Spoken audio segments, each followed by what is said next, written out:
Je me suis trompé de A à Z et j'ai jamais été aussi heureux de m'être trompé.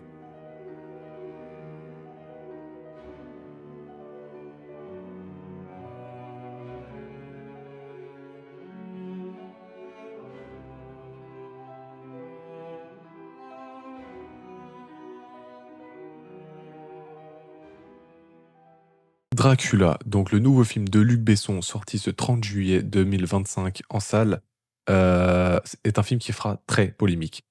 Déjà parce que, bah, voilà, Luc Besson, on connaît, il est accusé, donc de viol, hein, et d'agression sexuelle. Donc il y a énormément de personnes qui vont boycott, en fait, ces films et qui, bah, voilà, n'iront juste soit pas le voir, soit très mal le noter pour juste ne pas donner de buzz, en fait, à cette personne-là. Ce qui peut s'entendre. Mais il y a aussi l'école inverse, c'est-à-dire ceux qui ont créé des comptes hallucinés exprès pour noter ce film, enfin plutôt pour le surnoter ce film. Là, on a vu, hein, à partir d'hier, bah, voilà, à sa sortie, littéralement, il y a des milliers de comptes hallucinés qui ont été créés et qui ont un seul film noté, celui donc de Luc Besson, Dracula. Donc c'est vraiment un film qui fait polémique, hein. Soit tu l'aimes, soit tu le détestes. Moi, dans cette vidéo, honnêtement, je vais totalement séparer l'homme de l'artiste. Parce que, bah, voilà, c'est pas mon métier, en fait, c'est pas mon problème surtout de juger les personnes. Même si évidemment on condamne ce qu'il a fait, heu, bah, c'est pas mon problème, en fait, on va pas parler de ça ici. On va juste analyser son film parce que pour le coup, son film est très intéressant. Donc on va pas se prendre la tête avec tout le reste. Et bah, voilà, c'est parti. Bon, bah, dans un premier temps, désolé, j'ai eu tout faux, de A à Z, tort à tous les points. Je crois qu'il y a quasiment rien eu où j'avais bon. La bande annonce, hein. La bande annonce m'a bien défoncé la gueule, voilà, humiliation en place publique, la guillotine sur les Champs-Élysées, bon, vous voyez l'image. En fait, la bande annonce est très bien faite par rapport au film. Pourquoi? Parce que en fait, la bande annonce nous montre des plans, nous montre des phrases, nous montre des thèmes en fait et introduit beaucoup d'éléments pour amener le spectateur à penser quelque chose ou à tirer des conclusions sur, bah, en fait, les scènes qu'ils viennent de voir. Heu, Ce qui n'est pas du tout le cas dans le film. En fait, bah, là où par exemple dans la bande annonce on nous montre, un soldat tirer un carreau d'arbalète et juste après voir, bah, Élisabeth, voilà morte, avec une blessure au niveau de là où se serait pris le carreau, bah, c'est pas du tout ce qui arrive dans le film. C'est pas ça, c'est pas ça. Sauf que nous du coup, c'est ce qu'on a compris dans la bande annonce. Ça, c'est qu'un exemple et ils ont fait ça sur toute la bande annonce. Donc je pense qu'on s'est tous fait baiser, à part si il y en a qui vous êtes pas fait baiser, bah, bravo à vous. Moi, je me suis fait baiser bien comme il faut, mais ça fait plaisir. Pour le coup, je suis content de m'être fait baiser. Bon, la phrase est bizarre, faut pas la sortir de son contexte, mais en gros, je suis content d'avoir eu tort.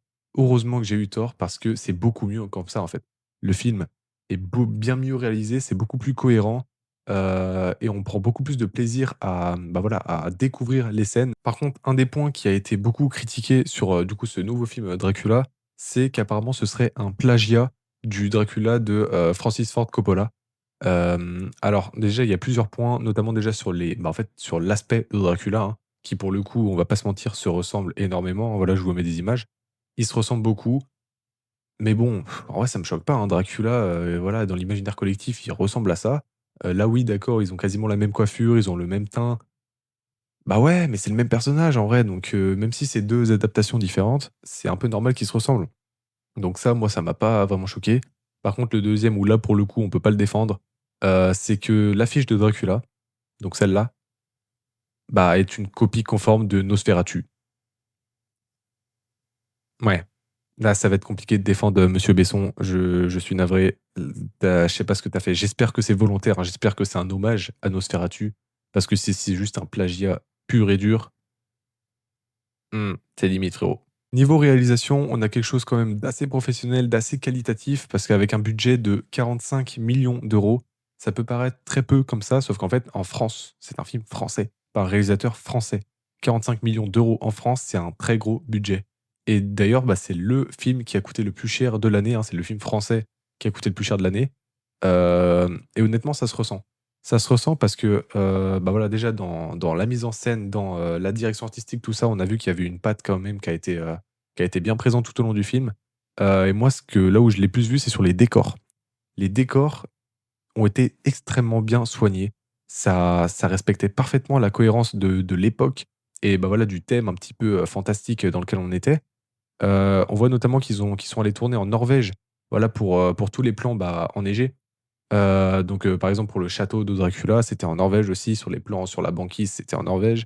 Et puis, bah, après voilà Paris, hein. Après ils ont filmé à Paris évidemment, mais ils sont restés plus ou moins en France et en Norvège. Ils ont fait que 2 pays. Ils sont pas allés beaucoup plus loin et bah, parce qu'en fait, il y avait pas besoin. Il y avait pas besoin, il y avait pas le budget aussi, mais il y avait pas besoin. Le film marche très bien comme ça. Ils ont pas eu besoin d'aller en je sais pas, dans d'autres pays pour prendre d'autres plans, pour comparer tout ça, non. Ils avaient une idée en tête, ils sont partis, ça marche très bien et avec 45 millions, on peut quand même faire un film, bah, un très bon film franchement qui pour le coup peut faire en pâtir à des gros films avec 200 millions de pour le coup, le budget ne veut rien dire. C'est là où je veux en venir. Donc bien joué, bien joué. Ça marche plutôt bien, même avec 45 millions. Au niveau du casting, on a eu quand même, bah, voilà, on va dire 4 rôles principaux, hein. Donc le premier c'est Caleb Lodry Jones qui incarne donc Dracula, hein, Vlad II. Très, très bien. Très, très bien, très bon acteur. Pour le coup, on l'avait, déjà notamment vu sur, No Country for Old Men ou dans X-Men: Le Commencement.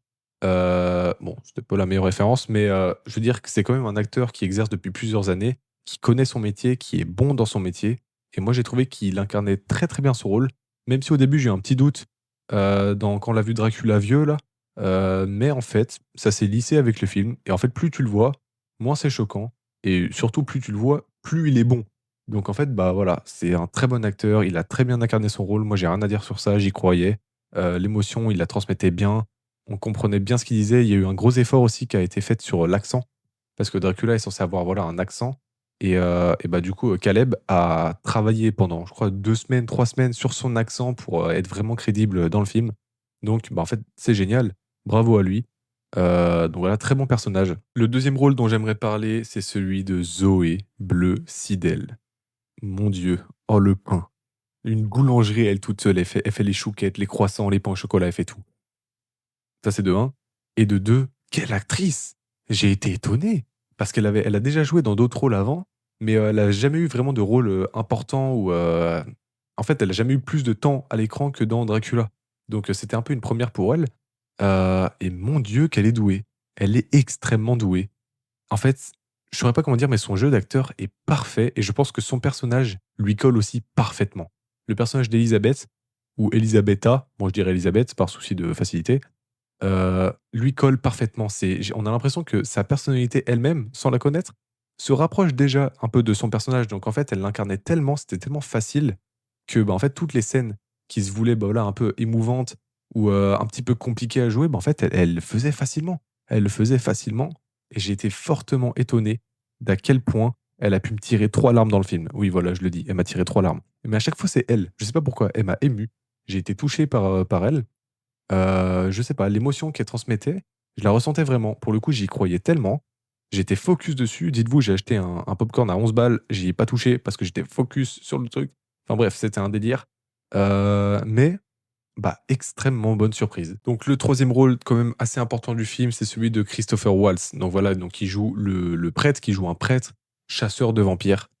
Qu'est-ce que ça lui colle bien. De toute façon, Christopher Waltz, on connaît, hein. Il avait joué justement dans Inglourious Basterds. Heu c'est le premier rôle qui me vient à l'esprit, mais il en a fait beaucoup d'autres. Je vous mets, sa filmographie en bas. Heu, il est très, très bon. C'est un acteur pour le coup, il a vraiment une carrière. Il commence vraiment à avoir une carrière et j'ai l'impression qu'il a à peu près toujours les mêmes rôles. La philosophie est toujours à peu près la même et ça lui colle tellement bien. Ça lui colle trop bien. Il joue à la perfection parce que, bah, en fait, il a l'habitude, il connaît son métier vraiment, il connaît son karaté et bah, ça marche extrêmement bien dans le film, quoi. Il est vraiment crédible, il est vraiment pertinent. Son jeu d'acteur, en fait, il arrive comme à rester sérieux, à rester impliqué tout en étant détaché. C'est génial, ça marche très, très bien. L'alchimie entre lui, justement, les médecins est cool, entre lui et Mina, est cool aussi. Honnêtement, c'est un très bon personnage et bah, voilà, il a un impact très important, à la fin du film, mais ça, on le traitera plutôt dans la partie spoiler. Mais voilà, très bon acteur, Christopher Waltz, on l'aime, on l'adore. Et bah, voilà, en tout cas, il a joué son rôle à la perfection. Et le dernier personnage, de qui je voulais parler, c'est celui de Mathilda De Angelis, le deuxième pain du film, mais elle incarne surtout Maria. Donc voilà, donc Maria, donc une jeune femme qui a été transformée en vampire par Dracula et mon Dieu, quelle surprise aussi! En fait, j'ai été un peu, pas déçu, mais parce que au début du film, elle nous a lâché une scène, un jeu d'acteur. waouh! J'étais scotché. Honnêtement, j'étais scotché. C'était incroyable. C'était vraiment du professionnalisme au max. Elle était divine dedans. En fait, elle alternait entre la folie, le désespoir, l'agressivité, la tristesse, le tout. En fait, mais en une fraction de seconde, elle avait vraiment ce truc assez animal. C'est, elle venait, elle claquait des dents juste devant bah, voilà, le prêtre. euh, pour un peu l'effrayer, mais on dirait elle se fout un peu de sa gueule aussi. Enfin, genre, elle joue avec lui tout en étant bref, elle avait 10 000, 10 000 émotions en même temps, 10 000 choses à dire en même temps. Et elle l'a fait à la perfection. J'ai été choqué de sa performance. Parce que vraie performance. Et pour le coup, après, un peu déçu parce qu'on retrouve pas bah voilà, cette performance-là au cours du film. En fait, elle a fait vraiment, je pense, elle a tout donné sur cette scène-là. Et après, à la fin du film, bon, c'est aussi le scénario qui lui a pas donné d'autres scènes où elle aurait pu exploser. Mais c'est dommage. Quand on goûte à ça au tout début du film, bah, on s'attend à le revoir après et bah, on le revoit pas après.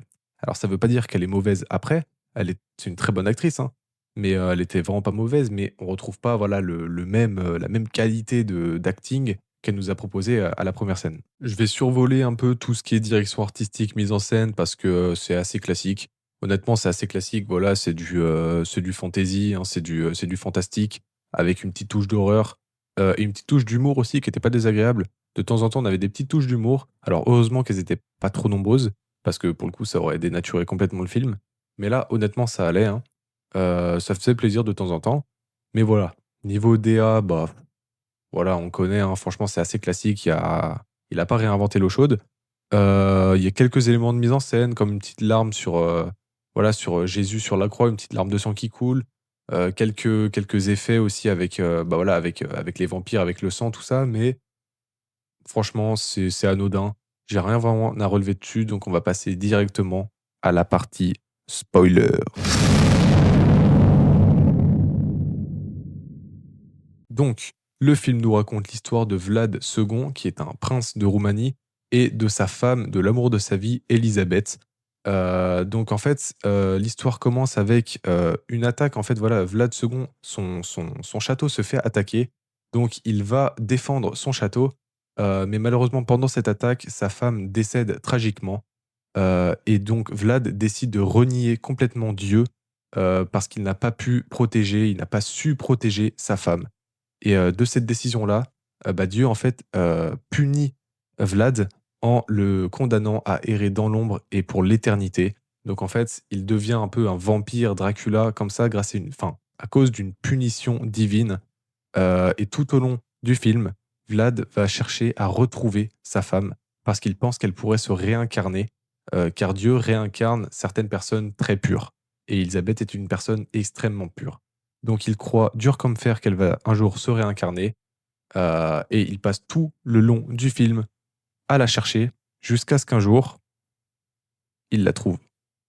Et à partir du moment où il l'a retrouvée, c'est toute une histoire de reconquête parce que, bah, voilà, Élisabeth n'est plus Élisabeth, c'est Mina. Donc c'est une femme qui a 400 ans plus tard, qui est née 400 ans plus tard, donc elle ne se souvient pas, ou presque. Vlad va justement essayer de lui faire retrouver ses souvenirs, de passer du temps avec elle jusqu'à ce qu'elle reprenne complètement tous ses souvenirs et qu'elle redevienne en fait Élisabeth. Heu et ben, c'est très bien. Ouais, alors ça a coupé court, mais en soi, c'est très bien. L'histoire est très bien, le fil rouge est cool. Alors c'est très romantique, hein. Besson l'a dit, il est je crois il y avait une image, il dit: «Je suis sûrement plus romantique que les autres». Hem, mais pour moi, c'est une adaptation. C'est une adaptation, alors d'un roman, mais c'est une adaptation quand même, donc il faut adapter le livre avec, bah, voilà, la philosophie et bah, l'envie du réalisateur, en fait. Si le réalisateur voulait, bah, voilà, l'adapter comme ça, voulait raconter l'histoire de cette façon-là, eh ben, qu'il le fasse. Qu'il le fasse et il a bien eu raison parce que justement, c'est vraiment juste un film d'amour, hein. Au-delà d'être un film fantastique, d'un film de vampire, c'est un film d'amour, c'est une histoire d'amour et ça marche très bien parce que vraiment l'action est mise un peu de côté, la politique est mise un peu de côté, même le fantastique quelque part est beaucoup moins présent que l'amour, le pouvoir de l'amour. Ce film est un film d'amour et c'est une super bonne idée. Donc Dans l'ordre chronologique, le film se lance avec une scène où on nous introduit, pardon, Vlad et du coup Elisabeth, hein. Donc ils sont dans la chambre, royale de Vlad et qui s'amusent. Voilà, ils s'amusent, ils jouent ensemble, on les voit très proches, on les voit faire l'amour. Je vous ai dit que le film parlait d'amour? Mais voilà, on les voit très proches, on les voit vraiment en fait, ensemble, ils ne peuvent pas vivre l'un sans l'autre, hein. Voilà, Elisabeth dit cette phrase, «Reviens-moi, mon roi, mon prince, ma vie», je crois que c'est ça? Ou alors c'est l'inverse? Mais c'est non, c'est «My prince, my king, my love». Mais du coup, c'est une phrase qui est très importante parce qu'elle va revenir à la fin aussi. Mais tout ça pour dire que ils ne peuvent pas vivre l'un sans l'autre. Voilà, leur amour est extrêmement puissant, bah, voilà, donc en fait, on nous introduit comme ça. Donc tout de suite, seconde 1, on te fout ça dans la gueule, on te fait: «Allez, hop, t'acceptes. Maintenant, tiens, tu regardes là, ces 2 là, ils sont inséparables». OK. Donc en fait, dès le début du film, on savait de quoi allait parler le film. Même sans avoir vu la bande annonce, on savait qu'il allait avoir une couille et c'était fort probable que ce soit Elisabeth qui prenne. Donc on s'attendait déjà à ce qu'il arrive quelque chose à Elisabeth, mais c'est tellement bien fait qu'en fait, la scène te prend toute ton attention et t'as pas le temps de réfléchir à ce qui va arriver, t'as pas le temps d'essayer de deviner. Donc bah, ça marche très bien. Donc Vlad, bah, va à la guerre, hein, avec ses hommes, mène ses hommes, jusqu'au champ de bataille. On a un plan qui est en contre-plongée, qui est assez joli sur, bah, voilà, toute son armée, qui sont en armure, hein. Les armures d'ailleurs ont un style un peu étrange, un peu atypique, avec des espèces de plumes ou de griffes sur le casque. Je sais pas vraiment ce que c'est. En tout cas, c'est très joli et je trouve que ça les rend plus dangereux, ça les rend plus agressifs. Ça se voit, ça ils font plus peur. Donc tout ça pour dire que voilà, c'est une armée royale, hein, qui va combattre, du coup, les assaillants. Je ne sais plus si on a cité qui ils étaient, mais c'est pas très important. Ce qui est important par contre, c'est que, bah, voilà, pendant que lui était sur le champ de bataille, et ben 3 ou 4 gardes du coup de Vlad ont escorté Élisabeth, bah, jusqu'à un autre château ou une chapelle, on ne sait pas, mais jusqu'à un endroit sûr. En tout cas, ils étaient censés. Mais sur le chemin, ils sont passés par les bois et ils se sont fait, bah, voilà, pris en embuscade dans les bois par des ennemis. Et donc, suite à cette scène, il y a une scène géniale donc de course-poursuite en fait à cheval entre Élisabeth et bah, voilà ses poursuivants, qui vont passer en fait par une espèce de champ enneigé rempli de pièges à loups. De pièges à loups. C'est du génie. Pourquoi c'est du génie? Parce qu'en fait, une course-poursuite simple dans un endroit vide, on se fait un peu chier. Si tu commences à mettre des pièges à loups et que les ennemis, leurs chevaux, ils marchent dedans, donc ils tombent et donc après, faut faire gaffe, faut se battre tout en esquivant les pièges à loups, bah, c'est génial. Ça rend la scène beaucoup plus, inquiétante, il y a beaucoup plus de danger, donc plus d'adrénaline. Bon, malheureusement, Elisabeth aussi se prend un piège à loup, hein, bah oui, sinon ce serait pas crédible. Donc elle tombe et elle marche même dans un piège à loup, donc en fait, elle est complètement immobilisée. La scène est sympa, honnêtement, la scène est sympa. J'ai trouvé que voilà, les soldats étaient quand même assez cohérents. Ils y vont pas la tête baissée.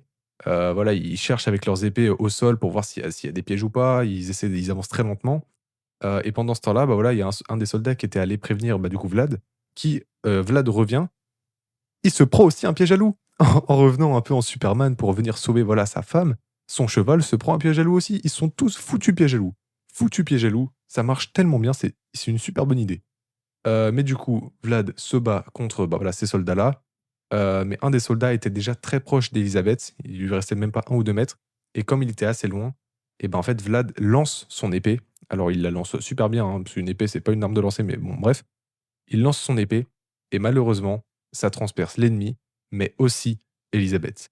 Donc, en fait, en ayant dit au prêtre: «S'il vous plaît, voilà, faites en sorte que ma femme, survive, faites en sorte d'épargner ma femme», c'est lui-même, sans le vouloir, qui a tué sa propre femme. Ça a beaucoup plus d'impact, parce que suite à ça, du coup, suite à la mort tragique donc de sa femme, il renie Dieu.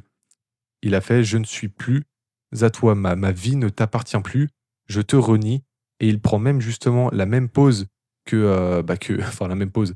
Il avec les bras écartés comme sur une croix en fait. Moi j'ai vu ça pour comme un peu comme un: «Je prends ta place. Je deviens toi, je n'ai plus besoin de toi, je me ferai justice tout seul». Et juste après ça, on a justement, bah, voilà, le plan de mise en scène sur la larme de sang qui coule de l'œil, bah, de Jésus. Donc voilà, pour montrer que Jésus, bah, les a regardés, voit ce qui se passe et qu'il est extrêmement triste. Mais il est pas triste avec une larme normale, c'est une larme de sang. Donc il est triste, mais punitif. Et donc bah, c'est ce qui s'est passé puisqu'il a châtié, Vlad et à partir de là, il était devenu immortel. Donc on voit des plans sur, bah, voilà, justement Vlad qui enterre, Élisabeth, hein, on voit l'enterrement, des scènes qui sont assez jolies, hein. Franchement, les plans ont pas sont pas exceptionnels, mais c'est assez joli, ça fait le taf, et on comprend que Vlad n'arrive pas à quitter, en fait, la tombe. Il reste sur la tombe d'Élisabeth très longtemps, peut-être même plusieurs mois, plusieurs années, puisqu'on a plusieurs plans où la météo a changé. Donc voilà, ça c'est sûr, ça fait très longtemps qu'il est dessus. Il n'arrive pas en fait à vivre sans elle, donc il décide de mettre fin à ses jours. Et il a une manière un petit peu rigolote de vouloir se tuer, c'est de sauter de la fenêtre de sa chambre, hein, donc c'est un château, c'est très, très haut, mais il saute de sa fenêtre 10 fois de suite, ou 15, ou 20, on sait pas. Mais il le fait, il les enchaîne. Parce qu'en fait, il est immortel maintenant. Il ne peut plus mourir. Il est condamné à errer sur Terre pour l'éternité, donc il ne peut plus mourir. Et moi, ce qui m'a un peu fait rire, avec le recul, c'est à aucun moment, il a pensé à changer de méthode, peut-être. Justement, ça aurait pu être intéressant de voir Vlad essayer de mourir par toutes les façons possibles. De se planter un couteau, de se brûler, de voilà, se jeter dans un ravin, de se faire manger par un animal, je sais pas. Ça aurait pu être une scène quand même assez tragique. Mais non, il préfère sauter 40 fois de sa fenêtre. Bon, pourquoi pas. Mais du coup, il n'y arrive pas. Et comme il n'y arrive pas, l'accès au paradis, donc l'accès pour rejoindre sa bien-aimée au paradis, lui est refusé.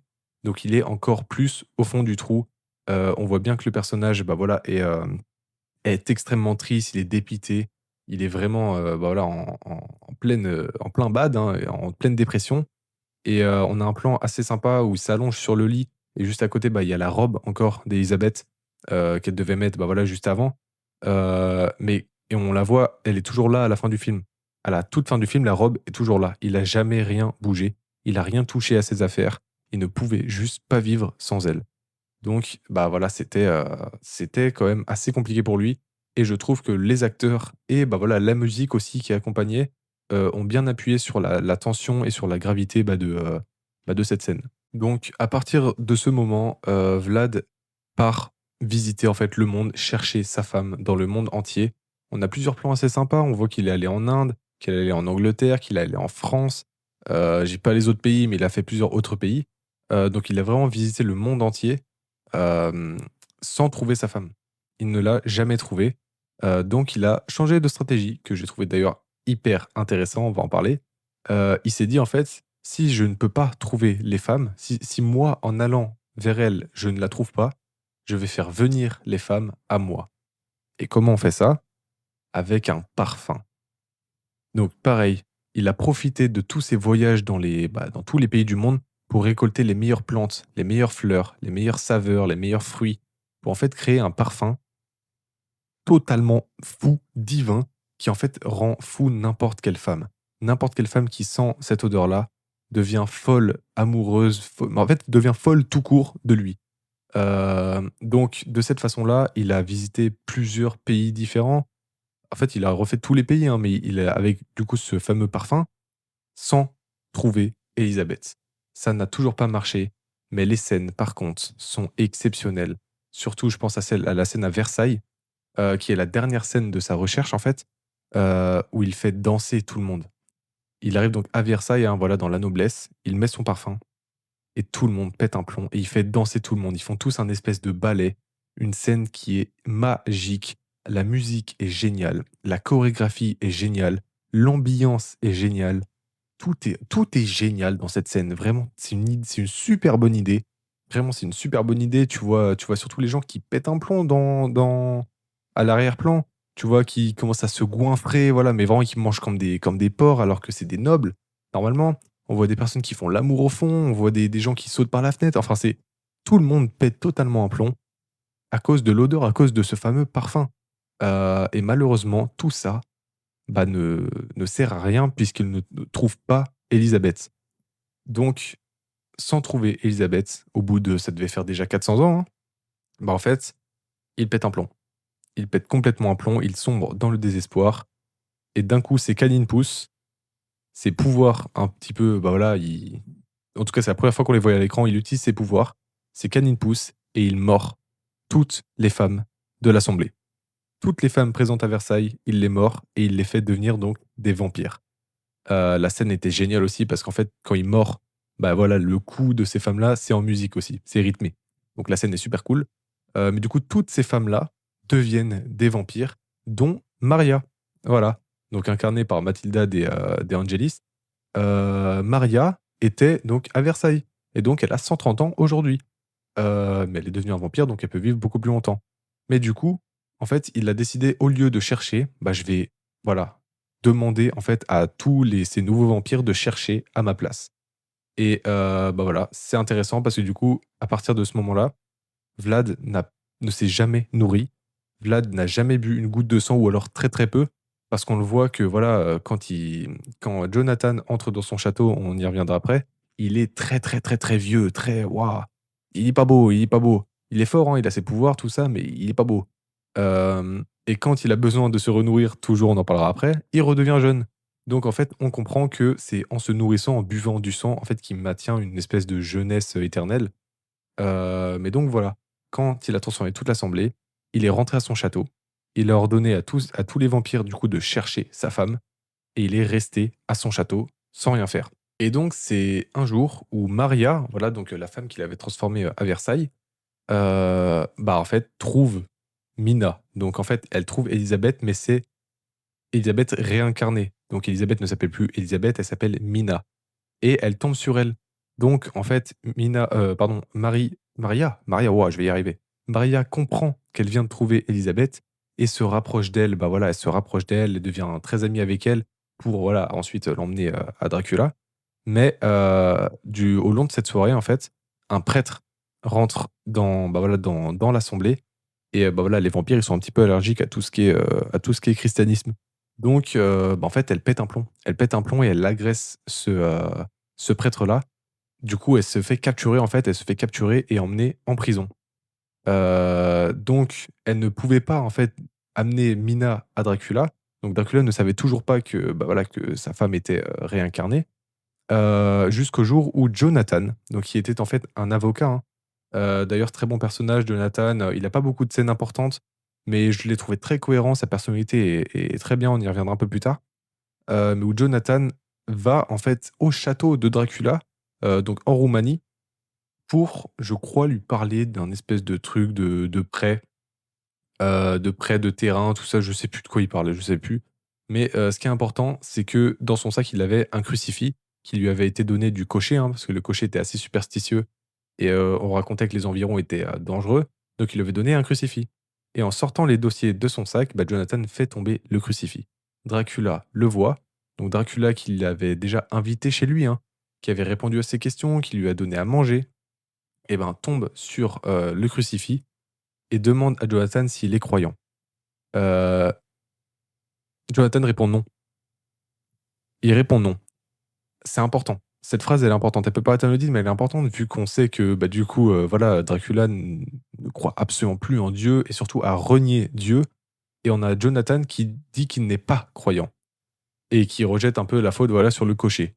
Bah, du coup, ça rend quand même un petit peu leur alchimie, bah, beaucoup plus, enfin, sur de basses scènes, entre guillemets, puisque, bah, voilà, ils ont pas vraiment de raison, en tout cas, de s'entretuer pour l'instant. Donc Dracula lui donne une chambre pour dormir. Il coupe quand même court à la conversation, hein, mais il lui donne une chambre pour dormir en lui expliquant qu'il ne devra jamais quitter sa chambre de la nuit parce que, voilà, le château est dangereux et cetera.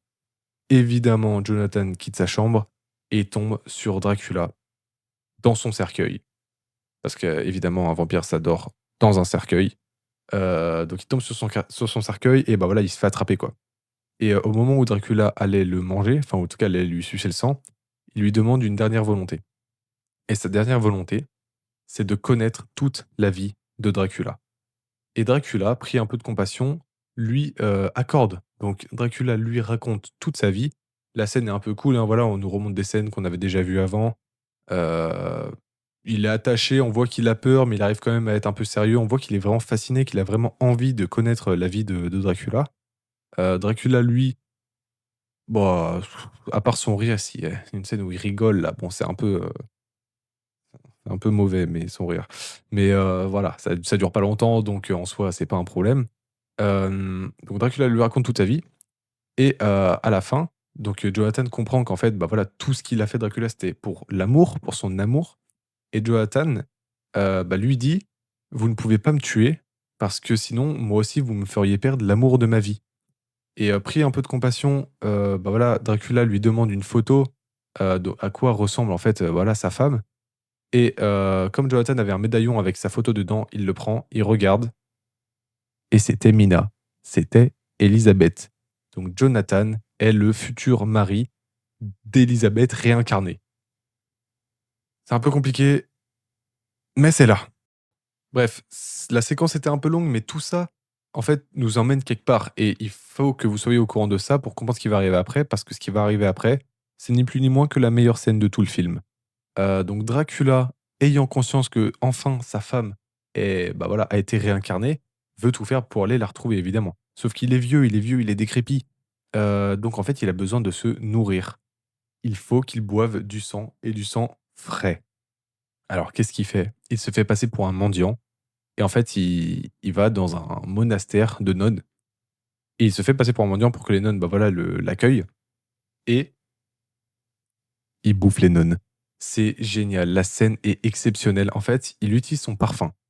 Il rentre donc voilà, les nonnes, l'accueillent, il utilise son parfum. Toutes les nonnes deviennent complètement folles et bah, en fait, elles font une espèce de pyramide, elles essayent tous de grimper sur Dracula parce qu'elles sont complètement folles. Encore voilà, l'effet du parfum, mais la scène est exceptionnelle. En fait, ça tourne, tout est en musique. On sent qu'elles sont effrayées, mais qu'elles en meurent d'envie en même temps. C'est marrant que toutes les nonnes d'ailleurs aient super bien joué. Elles ont toutes la même expression sur le visage. Donc voilà, elles escaladent en fait, elles se montent les unes sur les autres pour, bah, voilà, pour, aller toucher, aller attraper Dracula. On le voit lui qui lévite, qui commence à prendre de l'altitude, en fonction que les nonnes, bah, voilà, se rapprochent.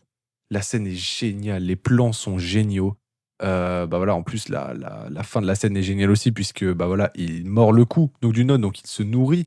Donc on sait il s'est nourri sur toutes les nonnes.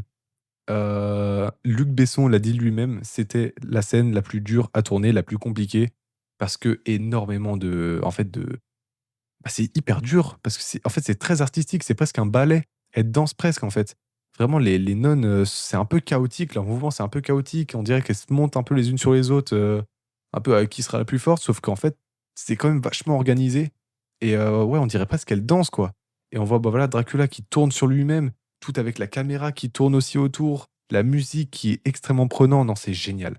Cette scène-là est géniale et donc, bah, voilà, suite à ce, fameux repas de nonnes, et ben, il redevient jeune, beau et fort.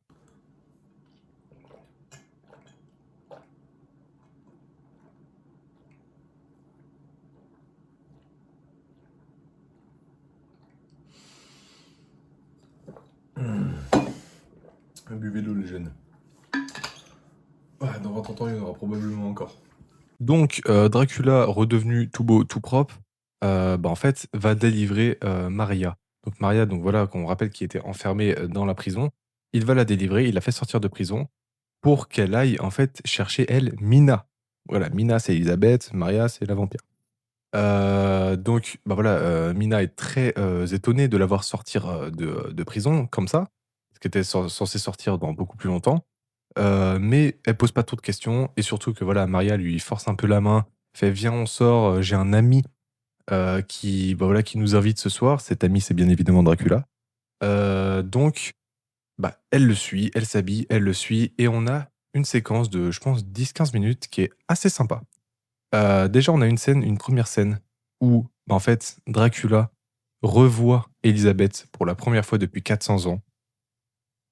Ah, c'est le pain, la boulangerie, le pain. Mon Dieu, quel pain! Bon, je l'ai déjà dit trop de fois, mais elle est magnifique, hein. Elle est foutrement magnifique dans cette scène, elle est géniale. En plus, on la voit, du coup, justement, traverser un peu les époques, hein. On la voit avec plusieurs habits différents, de plusieurs époques différents.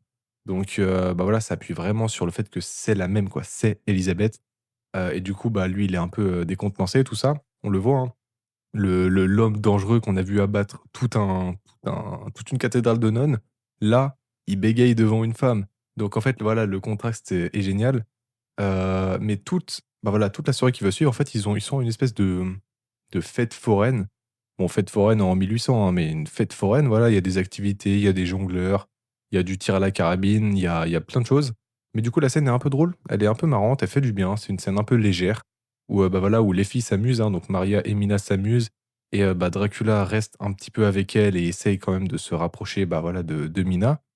Et on voit qu'au fur et à mesure de la soirée, il essaye surtout aussi de lui rappeler des souvenirs, en fait, en lui donnant notamment une boîte à musique. Cette boîte à musique, elle est extrêmement importante parce qu'en fait, c'était un cadeau qu'avait fait Dracula donc à Élisabeth, et à chaque fois qu'Élisabeth jouait la mélodie de la boîte, c'était en gros l'appel de l'amour. C'est: «J'ai envie de toi, il faut venir», et donc à chaque fois qu'elle jouait la mélodie, et ben Dracula, enfin Vlad, accourait dans sa chambre. Heu, il lui a donné cette boîte, donc il lui a donné la même boîte à Mina, et en jouant la mélodie, donc Mina toute seule dans sa chambre en jouant la mélodie, Dracula est apparu. Un peu en jumpscare, mais en fait, il est apparu comme il apparaît toujours, comme il avait l'habitude, bah, voilà, il y a 14 ans, et il apparaît un peu en jumpscare, c'est-à-dire que c'est d'un coup, il apparaît, on voit même, voilà, le personnage de Mina a peur, heu, mais ça fait pas peur. Il apparaît d'un coup, mais ça fait pas peur, je sais pas, mais c'est bien fait. Et du coup, bah, voilà, elle est confrontée à Dracula parce que là, elle commence à comprendre ce qui se passe.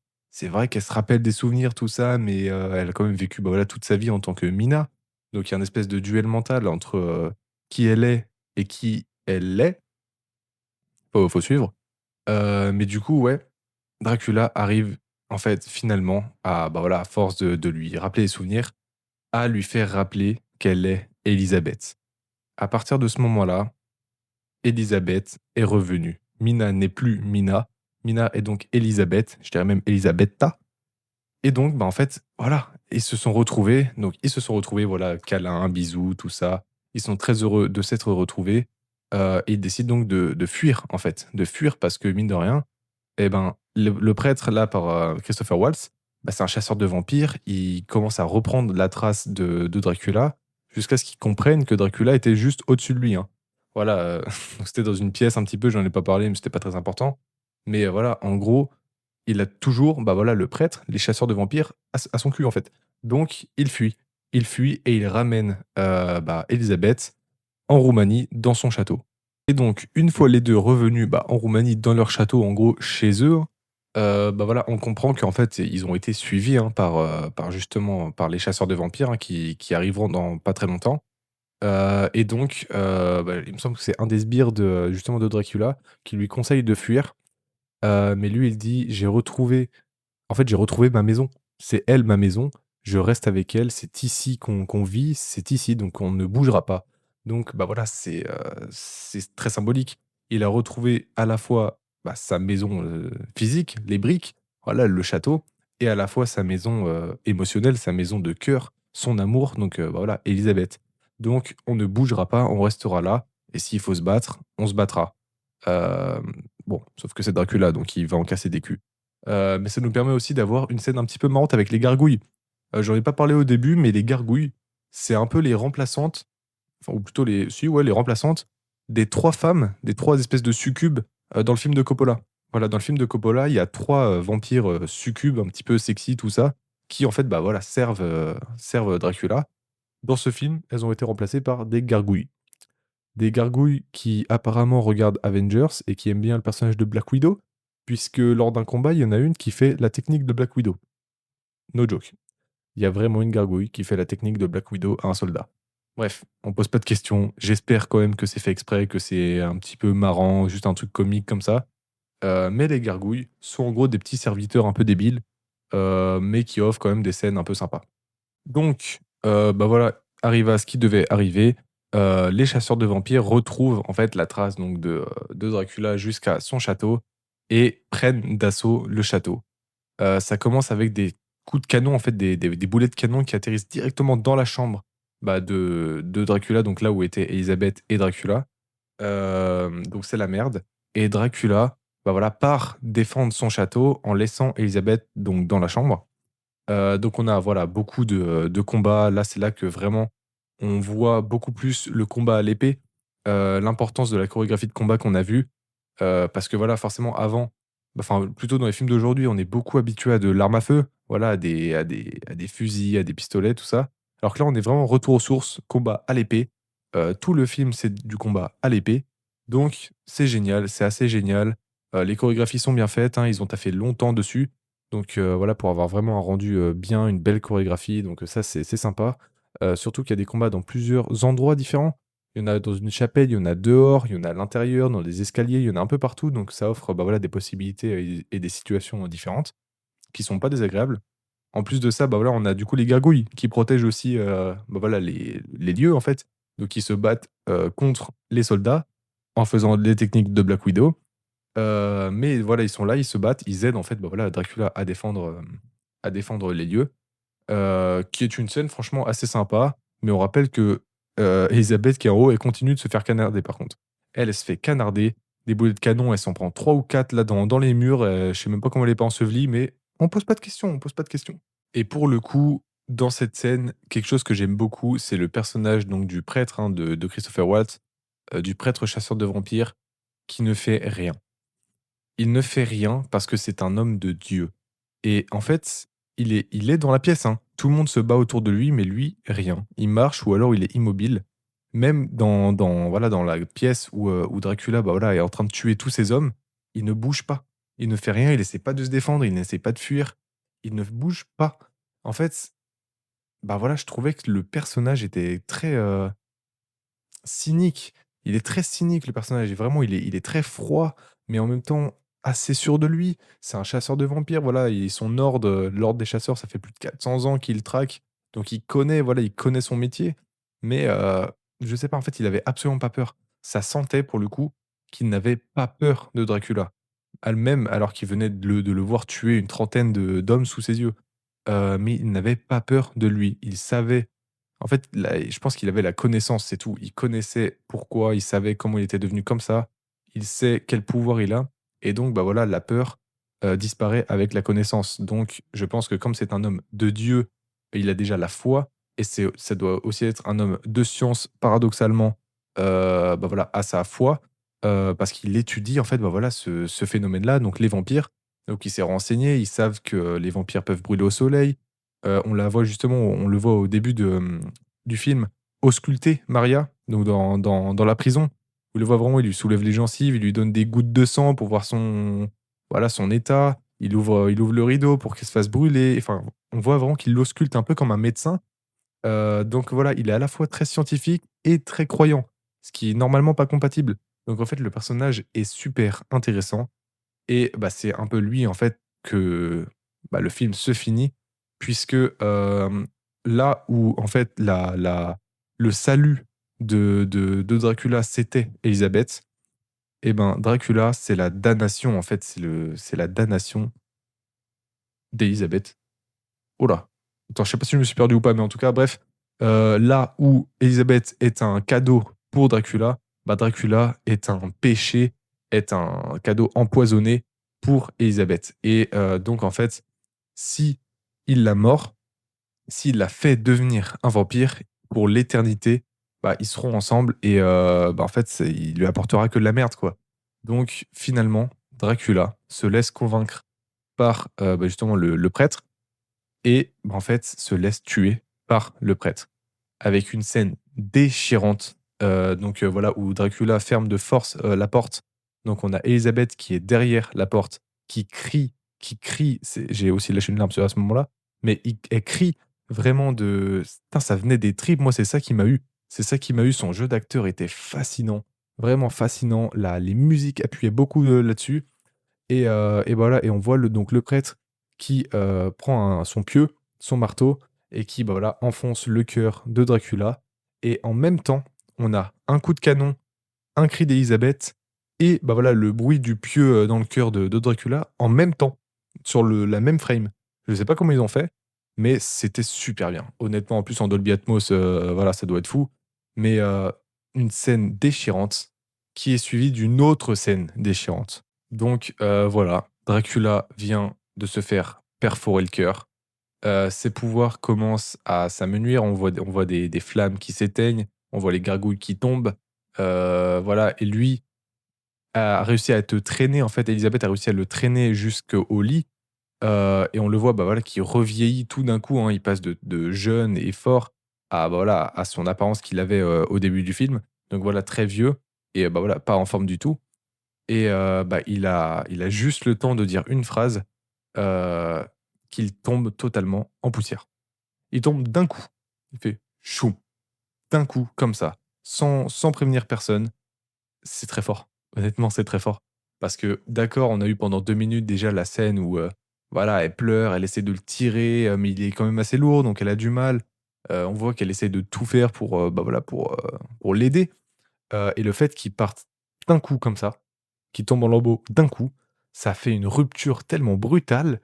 C'est trop bien, c'est trop bien. Ça fait mal, mais c'est brutal. Non, ça fait mal, mais c'est bien. C'est très bien. Honnêtement, ça marche très bien. La scène fonctionne. Ça donne vraiment, au spectateur, bah, voilà, de l'émotion, quoi. Ça fait: «Putain, waouh, comme ça!» Là, on nous met 2 scènes déchirantes, d'un coup, ça marche très bien. Honnêtement, ça marche très bien et bah, voilà, la petite mise en scène sur, Dracula qui part, bah, du coup, en espèce de poussière, un petit peu noire, qui vole, en fait, tout autour de la pièce, même après sa mort et qui finit, bah, voilà, sa trajectoire, dehors, donc dans le ciel et qui va, en fait, remplacer la lune. Ça, je sais pas s'il y en a qui ont fait gaffe, mais en fait, voilà, on a un plan, bah, voilà, de nuit où c'est assez sombre et bah, en fait, là où les particules, un petit peu la poussière de Dracula s'envolaient, bah, ça arrive jusqu'à la lune et ça tourne en rond et d'un coup, il y a un nuage qui passe et il y a la lune.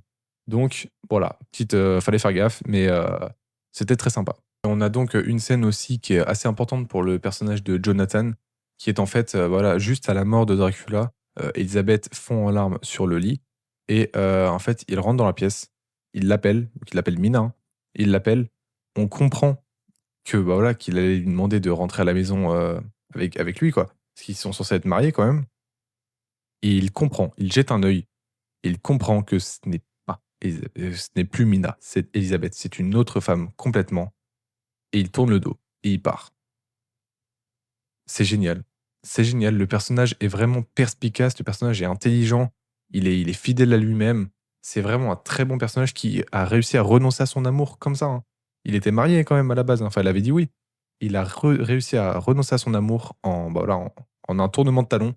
Non, le personnage est vraiment mieux écrit que ce qui semblerait. Donc, pour résumer, ce film Dracula de Luc Besson, bah, pour moi, est une énorme réussite, hein. C'est un excellent film qui fonctionne très bien et malgré toutes les critiques, voilà, sur, bah, sur Luc Besson, sur, le réalisateur, sur les plagiats, sur, tout ça, je pense que faut juste arrêter de casser les couilles en vrai. Faut arrêter de comparer tout le temps. Oui, c'est vrai que, quand on commence à faire des films comme ça, quand on s'appelle Luc Besson et qu'on fait un film Dracula, c'est évident que, bah, voilà, il y a des gens qui nous attendent au tournant. Parce que si tu fais du plagiat, on te dit que ça pue la merde. Si, tu fais un truc qui ressemble à autre chose, on dit que ça pue la merde. Si tu fais pas ce que les gens attendent, ça pue la merde. Eh, les gars, le film était génial. Oui, le film ressemble à celui de Coppola. Oui, l'affiche, c'est la même que Nosferatu. Oui, je sais pas, mais ça reste un très bon film. Le film était très bon. Honnêtement, il y a des scènes ont été magnifiquement bien réalisées, la BO est exceptionnelle, les plans sont très beaux, les jeux d'acteurs sont géniaux. Honnêtement, le film est un très bon film et je m'en fous que Luc Besson soit accusé de viol, ça n'a rien à voir dans l'histoire. Vraiment, il a fait un très bon film. C'est tout ce qu'il faut comprendre. Le gars, on s'en fout après de sa vie, mais voilà, le film est très bien. Le film est génial. Allez voir ce film-là. De toute façon, si vous avez aimé le Dracula de Coppola, vous allez aimer celui-là, hein, ou alors moins, ou alors regardez peut-être, Dracula avant Coppola, mais enfin bref, ça c'est vous qui voyez. N'empêche que, bah, moi j'ai adoré ce film. J'ai vraiment aimé ce film, je pense que je vais aller le revoir, histoire de bien recapter. Heu, mais je peux que vous le conseiller. Moi, c'est un film vraiment qui m'a marqué, hein, je vous ai dit, j'ai pleuré 3 fois, hein, dans ce film. Alors, est-ce que je suis une tapette? Est-ce que j'ai pleuré pour rien? Je ne sais pas, c'est possible. Mais en tout cas, les faits sont là. Les faits sont là, c'est un très bon film. Si vous avez aimé la vidéo, n'hésitez pas donc à vous abonner, à lâcher un petit like et un petit commentaire pour le référencement. Et puis nous, de toute façon, on se revoit dans une nouvelle vidéo dans pas trop longtemps, je l'espère. Bonne nuit.